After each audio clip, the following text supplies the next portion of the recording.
Talo ang bisita nitong Los Angeles Lakers. Nakuha nila ang Game 1 despite na walang Luka at walang Reeves. Malaki ang advantage na ibinigay ng pagka-injured nitong si Kevin Durant laban sa kanila.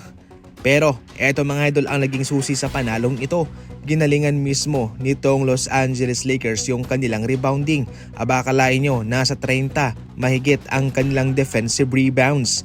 Lamang sila ng 10 kumpara sa Rockets na nasa 20 lamang. Despite sa kanilang mga turnovers ay nabibigyan din naman to ng solusyon ng Los Angeles Lakers. Ngunit ang pinakamagandang nangyari dito ay itong si Luke Kennard. Tila sinapian ng isang shooter.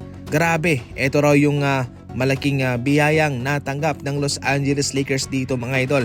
Itong si Luke Kennard, umaapoy, nagbabaga ang kanyang mga kamay sa labang ito. Hindi lang catch and shoot ang kanyang ginagawa, minsan siya pa mismo ang gumagawa ng kanyang sariling tira. Nagdi-dribble, gumagawa ng spacing para lamang makatira.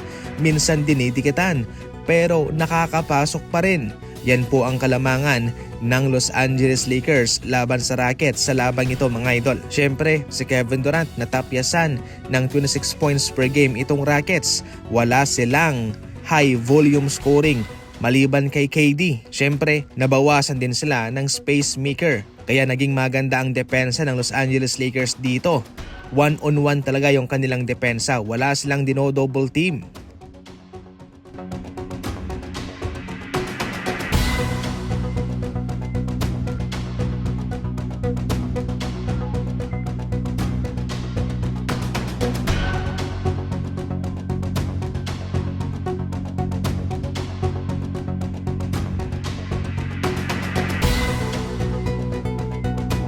Sa maraming pagkakataon, nagkita ulit itong Atlanta Hawks at ang Knicks.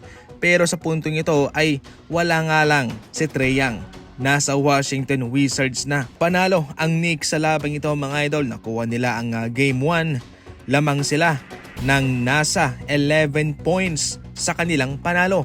Itong si Brunson ang unang nagsimula. Naging mainit siya. Siya'y naka-score pa ng 28 points, 5 rebounds, 7 assists at tinapos naman po ito ni Karl Anthony Towns na mayroong 25 points, 8 rebounds, 4 assists, 3 blocks.